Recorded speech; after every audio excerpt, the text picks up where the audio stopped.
Hello and welcome back, y'all, to part 2 to the One Piece spoiler video. You heard that right, part 2. This is filmed during the day. All of my videos are at night. This is the one time I woke up, refreshed the page, and I saw more spoilers, and I said, you know what? I have to talk about this. If these were regular spoilers, I would not make this video. I do not make videos for the sake of views. I make videos because I want to hype you guys up. I want to give you guys pure enthusiasm and hype about the chapter.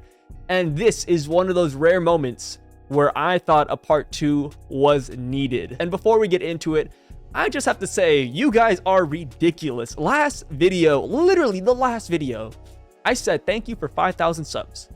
You know, it took a long time to get there, but I got 5,000 subs, and I couldn't have done it without you guys. And then guess what? You guys made me look like a fool, because I went to bed, I woke up, and I have 6,000 subs. I've never gotten that many in a single night.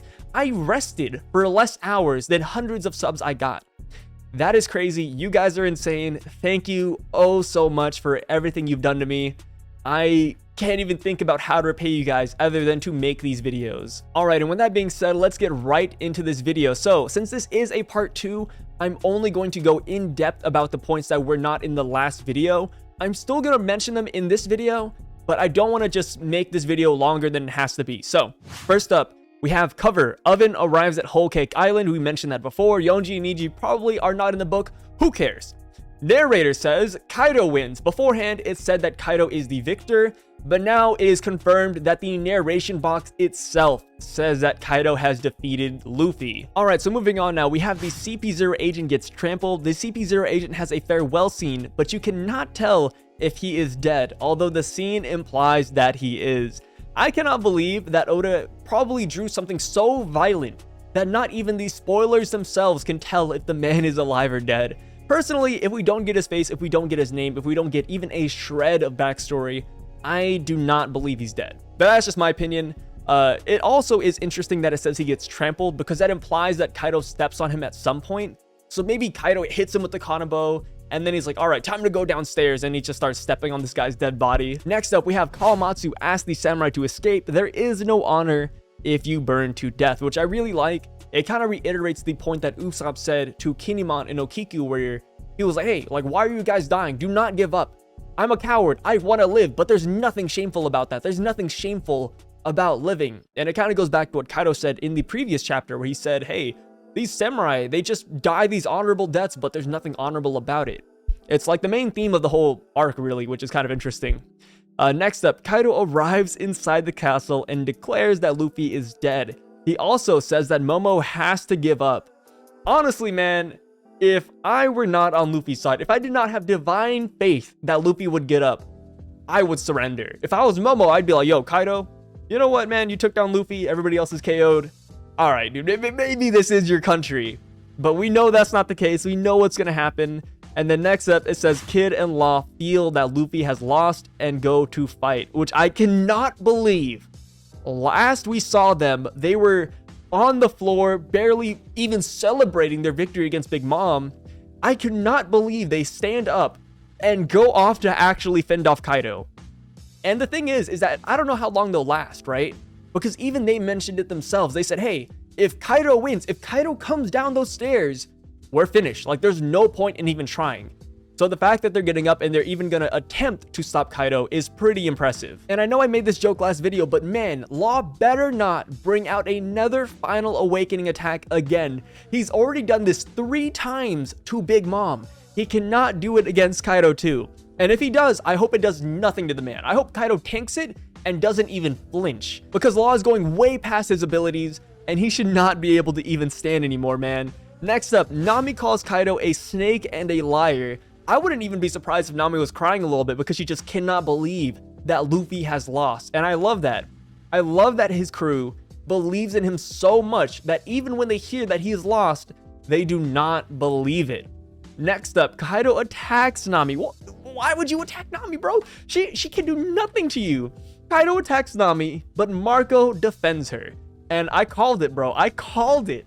Marco was looking pretty good last chapter, right? We saw Marco and it was just thrown in there. He didn't look as wounded as everybody else. And I was like, yo, this guy can still fight. I thought he was going to fight CP0, but yo, fighting Kaido, That works too. That works too, my man. And now the real question becomes, how well can Marco fend off Kaido? Because, dude, Kaido is a monster.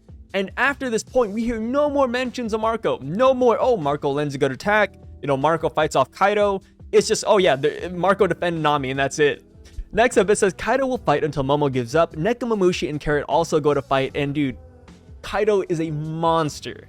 Kaido is an absolute monster. Not only is he fighting the remnants of the Straw Hats like Nami and Usopp and everybody else, he's fighting Marco. We have Nekomamushi and Carrot joining in. This man fought the Scabbards in the beginning. He fought the Mink Army. He fought the Worst Generation. He fought Yamato. He fought freaking Momonosuke. He fought Luffy again for like the third freaking time. And now he's fighting off everybody who survived the raid. And it's like, dude, this guy's a tank. This guy's an absolute freaking tank. And speaking of everybody fighting Kaido, we even have freaking Yamato going back in there. So it says, Momo wants to give up and not let anyone die. But Yamato tells him, no, let's die together. If we're gonna go down fighting Kaido. Dude, by the time Luffy gets up and he comes down here, he's either gonna see a pile of dead bodies, or he's gonna see the most epic fight scene imaginable with like 20 different people attacking Kaido like once, like freaking Avengers Endgame where everybody's fighting off Thanos. And then with all hope seemingly lost, we have Zunisha coming in saying, I heard it. I heard that sound that I didn't hear in 800 years. The drums of liberation. There is no doubt he is here. Joyboy has come back, bro. Oh, after years of people theorizing if Luffy is Joyboy. Is Luffy Joyboy's descendant? Who had the Gomu Gomu no Mi beforehand? Was it Sun God Nika? Is Sun God Nika Joyboy? We finally get so many freaking... too many answers, really. We get too many answers at once, man. So first off, I have to say, Joyboy is confirmed to be Sun God Nika. So the final panel with Luffy saying Nika Nika or whatever, it all makes sense. And the reason I say this is because of the drums. They're called the Drums of Liberation. Sun God Nika was known for freeing slaves, so it kind of goes hand in hand, right? Like, there's no other reason why it would be called the Drums of Liberation. All right, so real quick, we're gonna knock out these spoilers so we can talk about Luffy's Devil Fruit and everything else that is happening. So, in a crazy panel, Luffy's body melts and his Straw Hat does as well. Something happens to him. Check the image, which I'll show right here. Luffy as Joyboy, and then we have a colored version as well. The SFX bubble next to Luffy says Nika. Nika means grin, and it's used to replace the usual SFX for Luffy, which is really Oda hammering us in the face with the Luffy Nika Sun God parallel. It says that it's not 100% true. Wait for the scans, but I'm calling it here. Luffy is definitely Joyboy. Joyboy is Sun God Nika. In my opinion, it's all pretty solidified. The name of the fruit is not mentioned in the chapter, and the comment of the editor says, the man laughs in silent. And there's a break next week. Yo, this is gonna be an insane chapter. Actually, the next chapter is gonna be insane because we're actually gonna see what Luffy is gonna look like. The comment section for this Reddit thread is insane. So many people going wild about Luffy's Devil Fruit right now. In my opinion, I have no idea what to even think. So the main two theories I've heard is the resin fruit, which makes a lot of sense. But we also have a Zoan Devil Fruit on the board as well, of being Sun Wukong or something of the sort. In my opinion, I think it's somewhere in between. It could be either one. So the resin fruit makes a lot of sense, or maybe some sort of paramecia makes a lot of sense. And the reason why is because you see the way he melts. I can't really think of any mythological Zoan that can melt like that and can go to those weird, you know, waxy colors. It almost looks like he has Mr. 3's Devil Fruit at this point. But we know that's not the case. So what is it? Is it a paramecia? Well, the reason why I don't think it's a paramecia is because of what Zunisha says. Zunisha says the drums of liberation. I can hear it. I do not think Zunisha is hearing something random. I do not think Zunisha is just making the sound up in his head.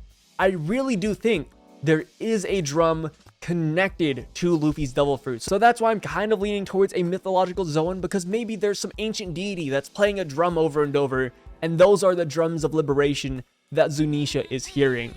And man, this is insane. There's so much more I want to get into with this, but I really don't want to waste your guys' time, and I really want to save all the hype for the actual chapter. But I did feel like I had to make an updated spoiler video because these points are just way too freaking hype, and I cannot leave such a vital information out of part 1 of the spoiler video. So here we go, part 2. You guys asked for it, you guys got it. I just wanted to give a brief overview of what was happening, and it's insane. It's insane. It's quite something to wake up to. I woke up and I was like, all right, time to get some breakfast, time to get a little haircut in. And then I woke up, and the next thing you know, we have Luffy confirmed as Joyboy, confirmed as Sun God freaking Nika. So that being said, thank you guys so much for watching this video. Hopefully I did not bog down your timeline by just posting 2 videos at once. I really hate doing that, and that's kind of why I did want to save this video for the main chapter. But I feel like these spoilers are just way too crazy to not talk about it, man. I woke up and I was like, oh, time to go make some cereal. And then next thing you know, I open my phone and it's like, oh yeah, by the way, Luffy's Joyboy. And I'm like, what the heck? Like, what is going on? It's just too crazy to not make some sort of additional video too. Hopefully you guys forgive me. And with that being said, see you guys in 2 days when the chapter officially comes out. And be prepared, man, because it is about to get wild.